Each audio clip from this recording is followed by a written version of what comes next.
Goldie. I think you and that freak did it. Outside. Now, move! Come on! Now move it!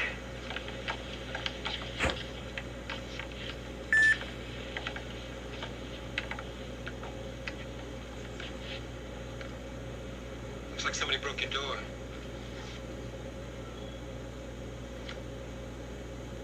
Get it fixed.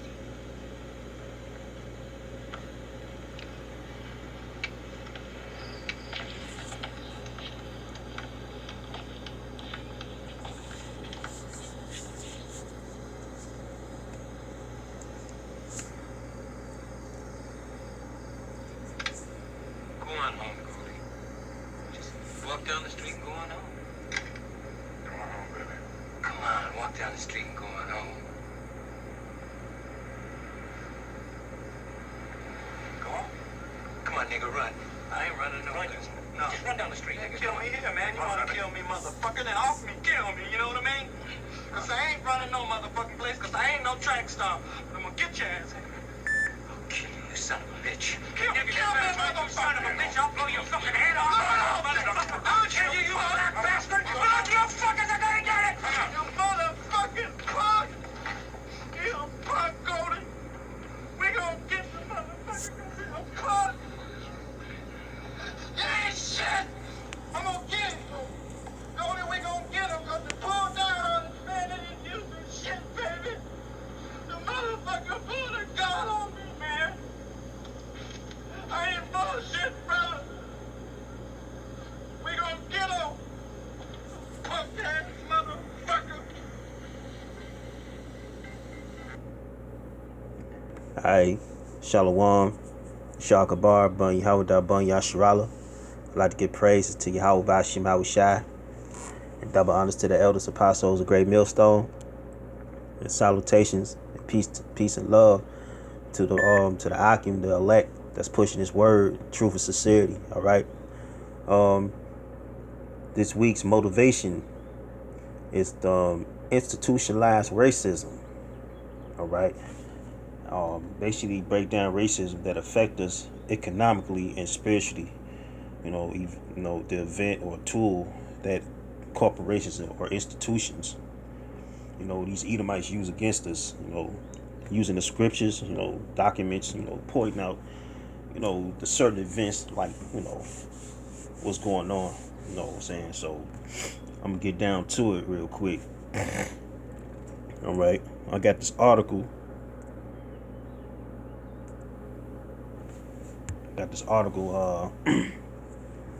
They called 15 Films That Hurt Black America, right? This one right here called D.W. Griffith's American Institution, The Birth of a Nation, all right?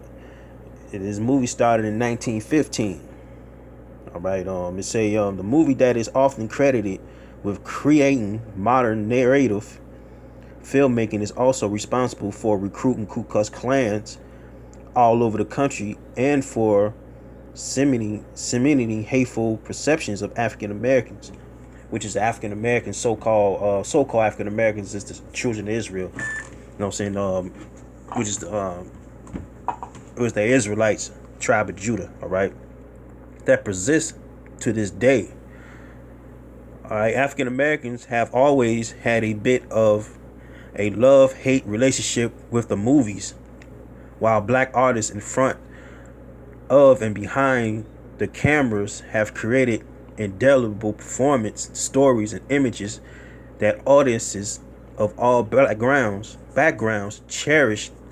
There has been an ugly side to black representation in Hollywood that is unavoidable and continues to this day. Say, from the very beginning of movies with D.W. Griffith's racist propaganda film, say The Birth of a Nation, there have been racist themes and images in mainstream movies for such of the 20th century. Black audiences endured blackface, coons, and with the exception of the few dignified Sidney Poitier roles in the 1950s, where in the 50s and 60s barely any representation at all with the blaxploitation generally broke through in the 1970s, it did give more African Americans talent the chance to shine out. These films largely glorified violence and crime. That movie I just got through playing called The Mac. You know what I'm saying? I forgot his real name. What his name was, Max Julian or something. He played this character called Goldie. He was a pimp. You know what I'm saying? He just got out of prison. You know what I'm saying? He was trying to make little ends meet. You know what I'm saying? He ain't have nothing. He ain't have no place to go. He ain't had no money, so he started pimping. You know what I'm saying? That's the same thing Jake doing, man. They doing the same thing, man. You know, when they get out, they get into wickedness, get into the drugs and stuff like that, selling drugs. Now you see these movies, these trap movies that these niggas watch now. You know what I'm saying? It's the same thing that's going on today, man. Like far as the movie, they play out and they plays out in their reality. All right. Say American talent and chance to shine, but these films largely glorify violence and crime. That's the mainly thing that Jake glorified, violence and crime, and that's the reason why Jake look at as animals. You know what I'm saying? In Esau's kingdom, man. As well as brutality towards women. In recent years, blacks has been offensive stereotypes passed off as comedy in movies like Soul Plane, Baby's Kids. These films remind us that we still have a long way to go when it comes to portraying our culture and lifestyle accurately and respectfully on the big screen.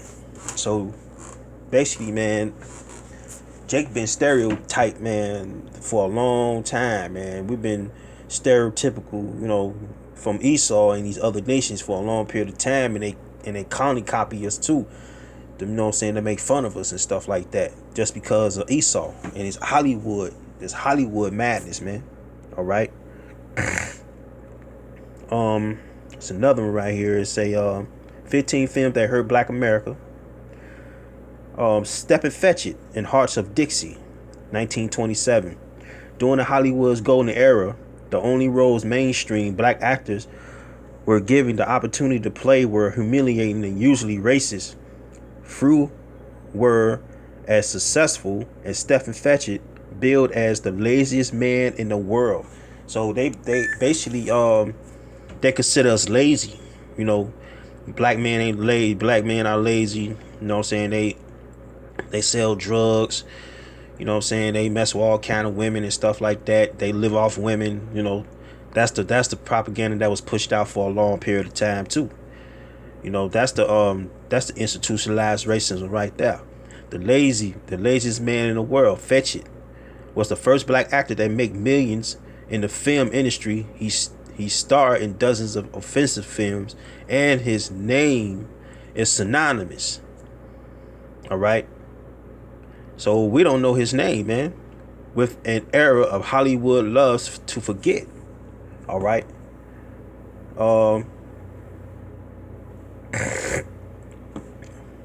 Moving on. This is Gone with the Wind, 1939.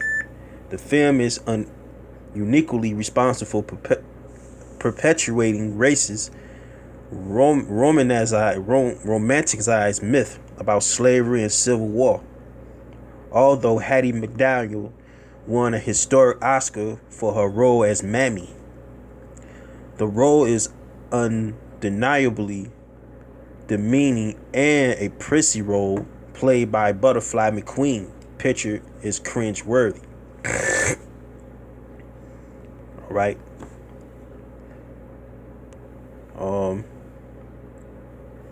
Say Song of the South. Disney has long kept this film hidden in their vaults, and with good reason, aimed at children with animation, Slovakia, and catchy songs like Zippity Doo Dah. All right. This film featured an infamous inflammatory Uncle Remus character. All right.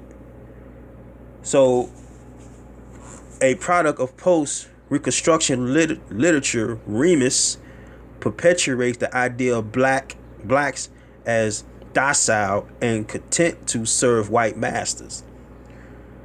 You know, so yeah, man, this is some hidden stuff right here, man. That you know what I'm saying, Esau is hiding, man, because basically our people don't read, man. Only if you know, because the scriptures say the knowledge shall be a stability of our time. You know what I'm saying, and strength of salvation. All right.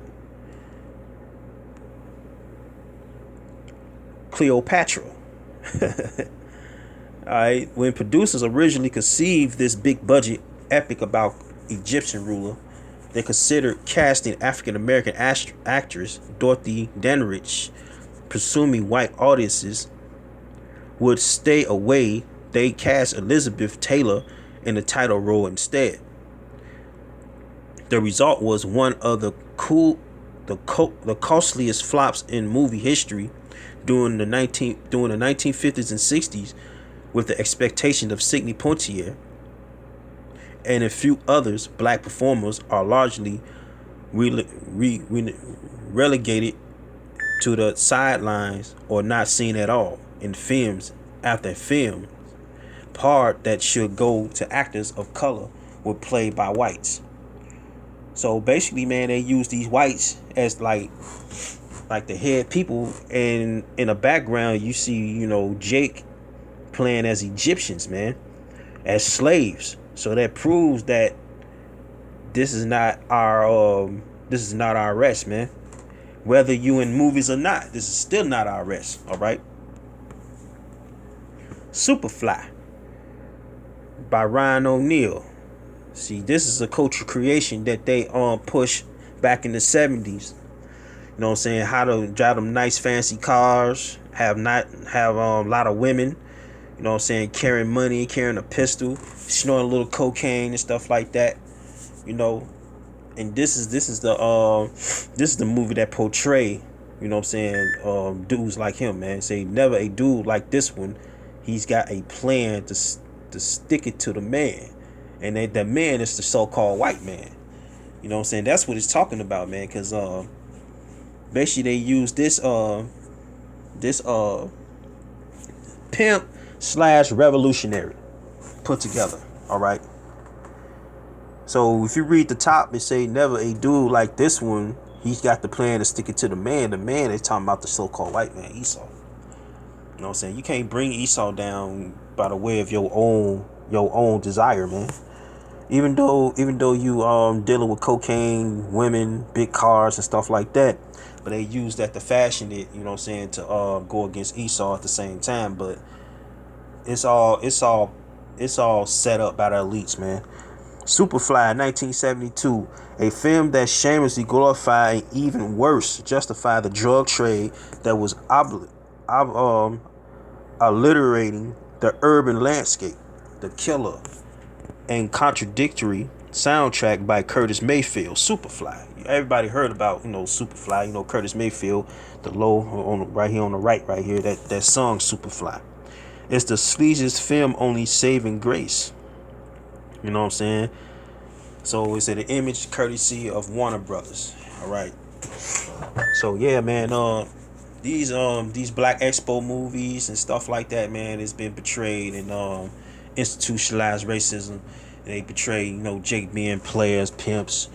You know what I'm saying? Degrading women and stuff like that. All right. Got 56 out of 15. The Mac, that's a spirit, because I just got through playing the Mac, man, before I started this movie. All right, started this lesson, Slakia. All right, the Mac, same thing. All right, let's say this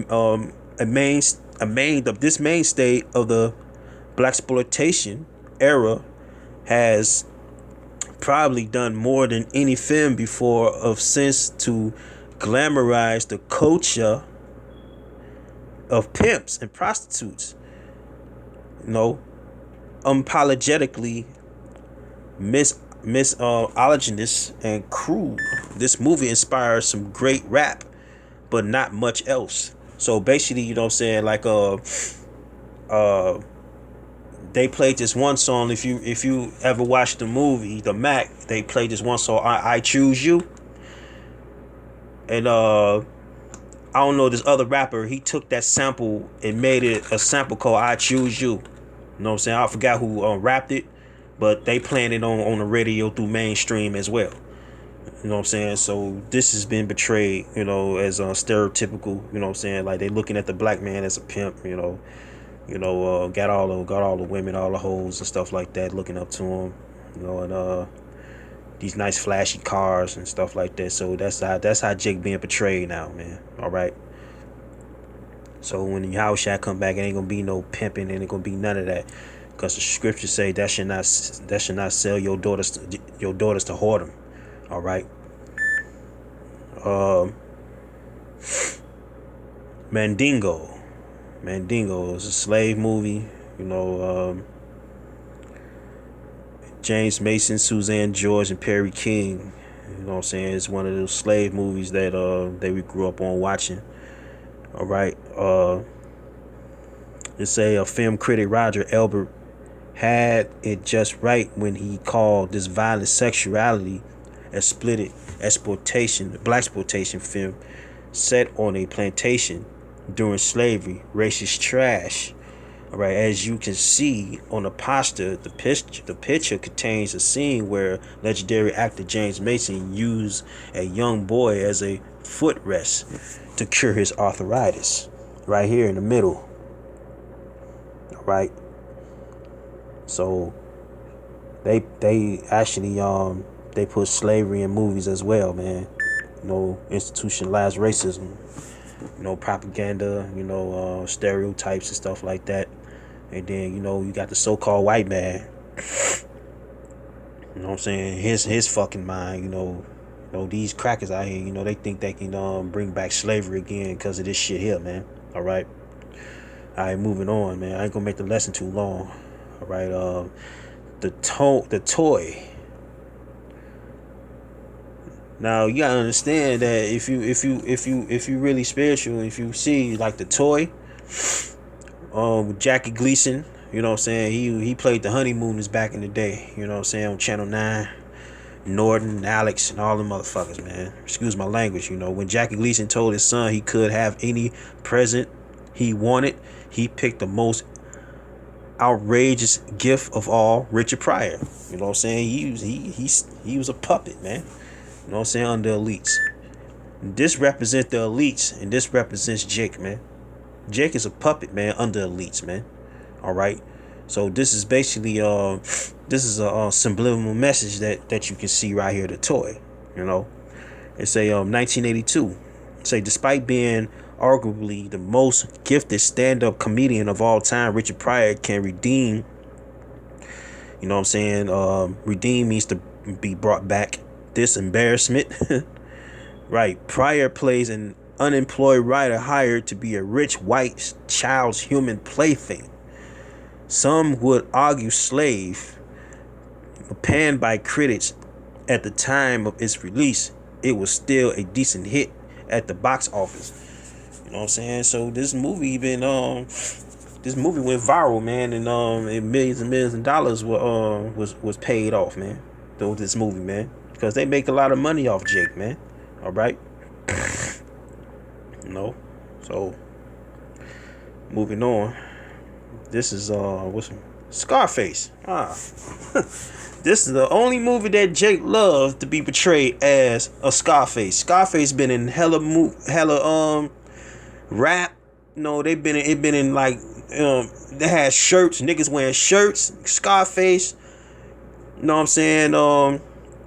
15 films, man, that hurt Black America, man. This is one of the main drug empire movie, man, that Jake really loved, man, and Jake look up to, man.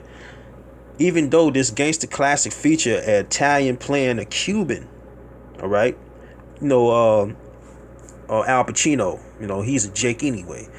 Its themes of greed and bloody climax have inspired far too many ignorant hip-hop boasts and turned an unrepresented criminal into an icon for black youth. You know what I'm saying? So that sums it right there. you watch Scarface and you know you think you the man, you know what I mean? So hey, that shit, both it's been through rap culture, you know what I'm saying? Icons, you know, of the black youth. It takes the cake right there, man. All right, moving on.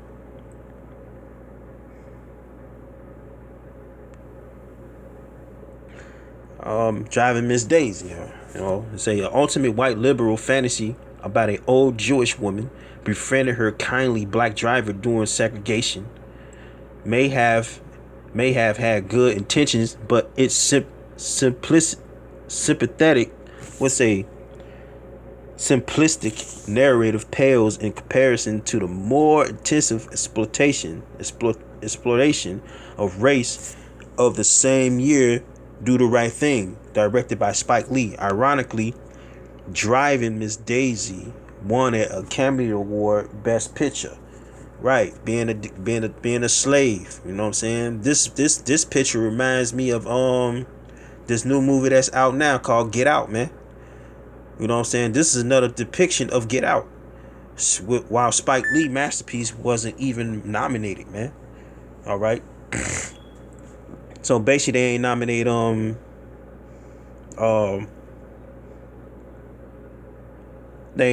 the masterpiece of Spike Lee's movie, man. So Esau don't give credit was credit is due at all, man. So the power to the people, man. Baby's kids, man. This is the movie that's been portrayed, you know what I'm saying? Ghetto kids living in the projects, you know, ghettos, you know what I'm saying? This goes back to Section 8. You know what I'm saying? This goes back to women having all these kids by different daddies and shit. Excuse my language, but I'm getting really, really mad, you know. This how America portrayed Jake. You know what I'm saying? This impoverished single mother. See, I didn't even read the caption down here. This is spirit, because I already know. Alright? And an impoverished single mother with 3 obnoxious, unruly kids are the butt of numerous offensive jokes and scenarios in this misguided animation and animated comedy. Here's a typical line: "She's so fine, she make you want to get a job with benefits." Are you laughing? Know what I'm saying? So this is portrayed too. She could be fine as hell with 3 kids, and you gotta support her and her kids. That ain't yours. And guess what? Jake doing that shit, man. All right.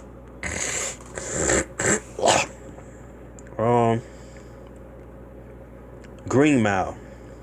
This film was one of the several late 1990s films like The Family Man, The Legend of Bagger Vance. The feature was Spike Lee famously called a magic Negro character. Sweet natured, mystical character whose only purpose in his film is to help the white character gain redemption in some way. All right. Why the hell would you help? You know what I'm saying? Help Esau gain redemption, man. That's like teaching Esau to be saved, man. All right. Michael Clark Duncan. That's why the Lord dropped him. You know what I'm saying? Because of that, was nominated for the Oscar for his role in this film, but many black viewers were turned off. They ain't like that shit, man. All right. 14, Soul Plane. Method Man and who is this? Snoop Dogg. Austin Chronicle called the so-called Saltar, about an African American themed airplane, nadir of urban comedies, and described as the trashy crash and painful unfunny. It also featured a casty array of demeaning stereotypes that would deter any viewer from making a return flight. That's crazy, man. Last but not least, Medea, family reunion. Tyler Perry's signature role as the gun-toting grandma might be amusing by endearing to some, but in this film, and many that have followed the performance struck some audience as modern day coonery. Know what I'm saying? This basically represents modern day coonery, man. All right. And it shows you how it's okay to wear women's attire. The scriptures say that should not put on you know what I'm saying, women's garment, man. You know, the Lord even said that, man. All right. But no further ado, I'm gonna go to the scriptures. All right, and then I'm gonna close on out. All right,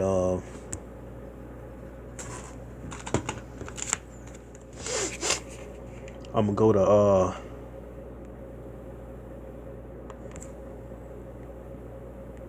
go to Exodus chapter 22, verse 22. It says, "Ye shall not afflict any widow or father's child. If thou afflict them in any wise, and they cry at all unto me, I will surely hear thy cry." All right.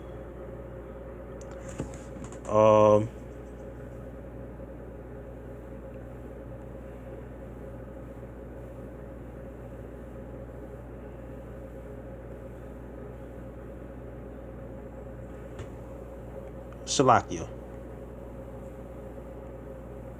It's this one right here. It said, "That should not either vex a stranger." This Exodus 22 and 21. Shalakia. It say, "Thou shalt neither vex a stranger nor oppress him, for ye were strangers in the land of Egypt." All right. So basically, man, you know what I'm saying? We basically oppressed, man, right now in America. You know what I'm saying? And through movies, through stereotypes, you know what I'm saying, through Hollywood movies, portraying us as as animals, and so we basically, man, oppressed, man, to this day. All right. And that's exactly what's going on right now. All right. We'll go to the next scripture. If I ain't break down Exodus 22 and 21 right, then feel free to correct me. All right. Ezekiel 35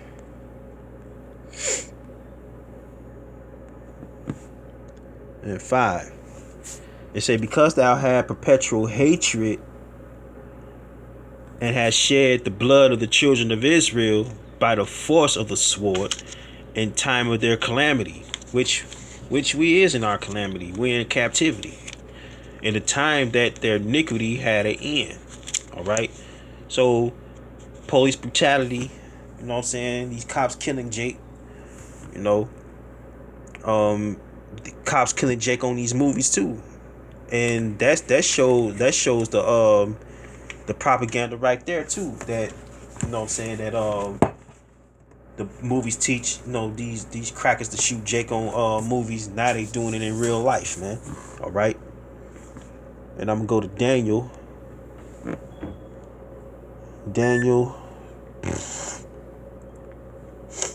7 and 25. It's saying, "And he shall speak great words against the Most High, and shall wear out the saints of the Most High." You know what I'm saying? Who doing that? Esau, man. "And think to change times and laws, and they shall be given to their hand until a time and times and dividing of times." All right. So Esau changed laws, man. He changing glorial count. He changed the count. He changing everything, man. All right. And the scriptures say, Daniel 7:25, is saying, "He shall speak great words against the Most High," and he is speaking great words against the Most High, man. Basically, he's being puffed up and being proud, man. And shall wear out the saints, and it exactly wear out the saints of the Most High, and it's exactly what Esau doing through these movies and through these propaganda. He wearing out the saints of the Most High, which is the blacks, Latins, and Native Americans, man. All right. And think to change times and laws. You know what I'm saying? And shall be given into the hand until a time and times and divided of time. So that's why the time is so, you know what I'm saying, like he changed the time, like he make the like he made the days go, you know, how he wanted to go. Like he changed the time. Like you look at your watch, the time is going fast. He make the hour go up 1 hour, then the next season he make the hour go back 1 hour. You know what I'm saying? He changing laws and doing all kind of stuff, man. You know. But last but not least, man, I'm gonna go to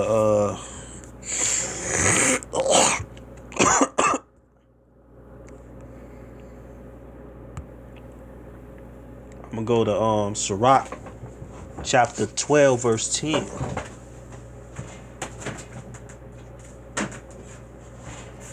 All right, I'm gonna read it to 11. It say, never trust thy enemy, for like as iron rusteth, so is his wickedness. Your enemy is Esau, man. Don't ever trust him. You know what I'm saying? He the one behind all the propaganda and the degrading our people, man. Though he humbled himself and go crouching, yet they took heed and beware of him. And thou shalt be unto him as if thou hadst wiping a looking glass, and thou shalt know that his rust have not been altogether wiped away. So whatever Esau do, man, it don't matter how kind he'll be, you know what I'm saying, how kind he is, how you know, nice and, you know, humble, he still got rust in his heart, man, his mind, man. He's still a devil, man. All right. So with that, man, I'd like to say call Allah Yahweh Shai. You know what I'm saying? I like to say double honors to the elders, apostles, great millstone. Shalom.